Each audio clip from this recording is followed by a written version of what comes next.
Mark, I want to welcome you to the Meacham Writers Workshops. And I thought maybe we'd begin today in having you read a poem, maybe that things my grandfather Must have said. said. I'd be delighted to, and I'm very happy to be here today. This is called Things My Grandfather Must Have Said. I want to die in the wintertime, make the ground regret it, make the backhoe sweat. January, Blue Monday after the holiday weekend, I want it to be hard on everybody. I want everyone to have a headache and the traffic to be impossible. Back it up for miles, Jesus. I want steam under the hood, bad directions, cousins lost, babies crying, and sleet. I want a wind so heavy their umbrellas howl. And give me some birds, pigeons even, anything circling for at least half an hour. And plastic tulips and a preacher stutters, before every word of Psalm 22. I want to remind them just how bad things are. Spell my name wrong on the stone. Import earthworms fat as Aunt Edith's arms and put them under the folding chairs. And I want a glass coffin. I want to be wearing the state of Missouri string tie that no one else liked. God, I hope the straps break and I fall in with a thud. I hope the shovel slips out of my son's hands. I want them to remember I don't feel anything. I want the food served straight from my garden. I want the head of the table set. I want everyone to get a pennant that says Gramps was the greatest and a complete record of my mortgage payments and every thank you note. And I want to keep receiving mail for 13 years, all the bills addressed to me, old friends calling every other month to wonder how I am. Then I want an earthquake, a rising water table, the painful exhumation of my remains. I want to do it all again.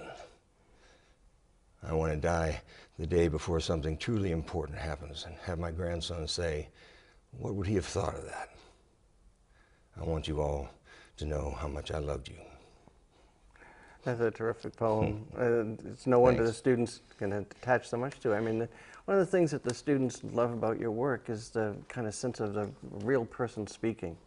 And I mean, they're just so human poems that the students who aren't even poetry students or literature students really take to the poems.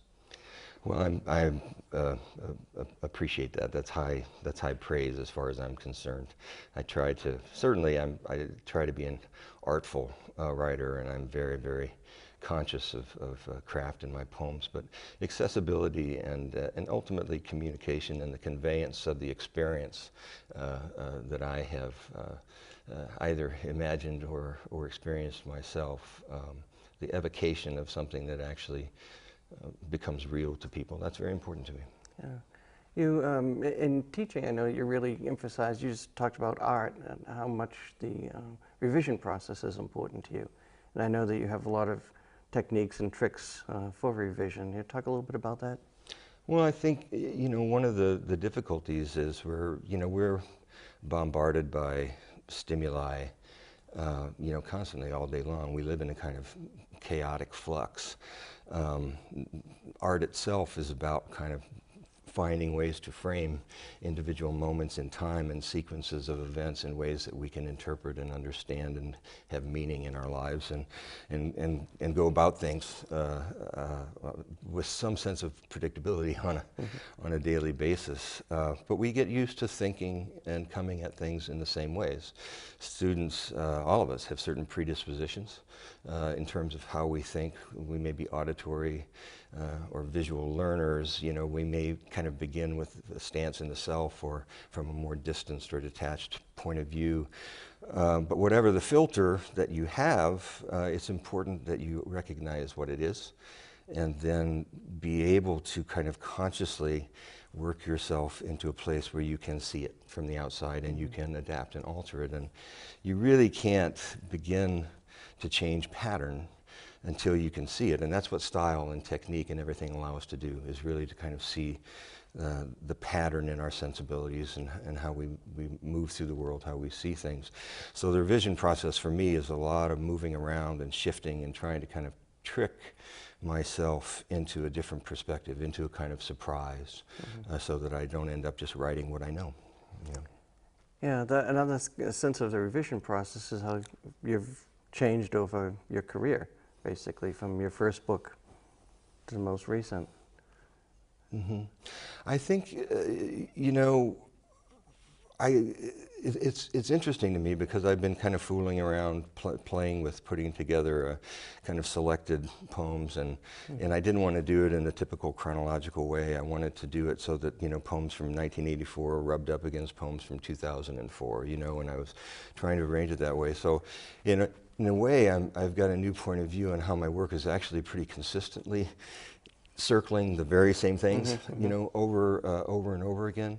And yet at the same time, it's the process of kind of moving back and forth between different kind of approaches or stances towards language or associative logic. I mean, I think in the beginning I was very enamored of figurative language. I was highly metaphorical, and I really wanted to kind of break away from where I'd come from. Actually, a good example, I revised just last week, I revised a poem from 1984 that in 1984 it started out as kind of being a sonnet, and I did everything possible to make it not a sonnet. I just stripped it, you know. And now, you know, what, 27 years later, I came back to it and I was looking at it and thinking about it for this and that, and I said, oh hell. So I sat down and worked on it for a couple of days, and I made it the sonnet it was supposed to be. But that's okay, because it really, I was working against my formalist kind of beginnings at that time, and now I've come around to where I'm understanding better to listen to that poem and let it be what it wants to be. Yeah, you were talking about surprise before, and now you're talking about sort of writing against the grain, in a sense. That's something you see as real crucial. Yes, I do. I mean, I think you have to trust yourself enough to really, truly question yourself. You know, the students that I have who do the best, who accelerate the fastest, who you know, find themselves and really find some joy in the writing, are those who are very, very open and who are willing to try anything twice, you know, and who don't worry about being defensive or worry that if they try to do something in a different way or read something that they don't particularly like or are challenged in some way, that it's somehow going to steal their original impulses, which of course no one can do. You know, if it's part of your identity, if it's who you're going to be as a writer, nobody can take it from you. You know. You mentioned 1984, way back then, and that's around the time that I first met you, I think, when you were still a student up at Vermont College. So maybe you can tell me a little bit about how you progressed since then. We're assuming it's a progression. Or regressed, yes. You know, you know, that was the high point, folks. No, I think I think I'm still very similar, you know, in my aesthetic in a lot of ways, but I've become a much more domestic writer, and unabashedly so. You know, in those days I was a construction worker, and I was a bridge painter, industrial painter, what we call a steel painter in the Midwest, sandblasting and spray painting and high work and high rigging and that kind of thing for 10 years before I started teaching.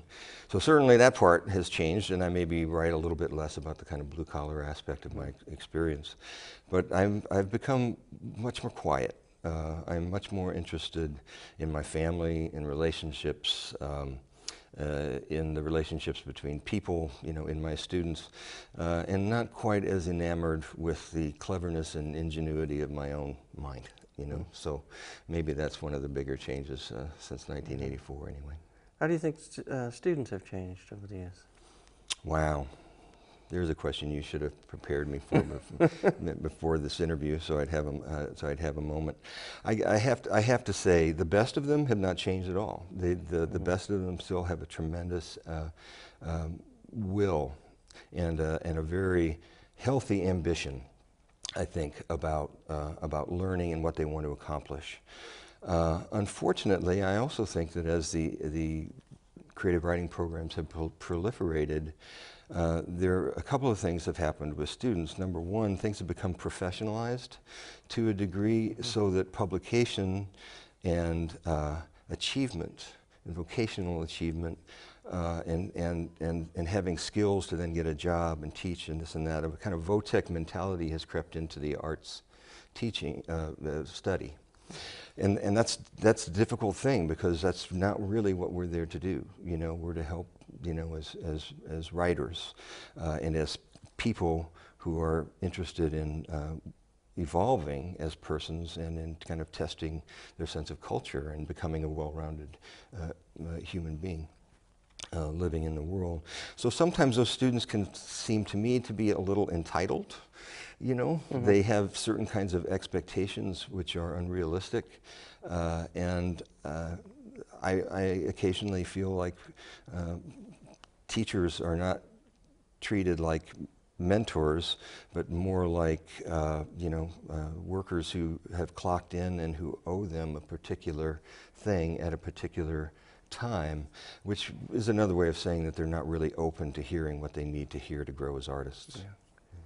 Yeah, I discourage students from trying to rush out and publish too much. I think it's, yeah.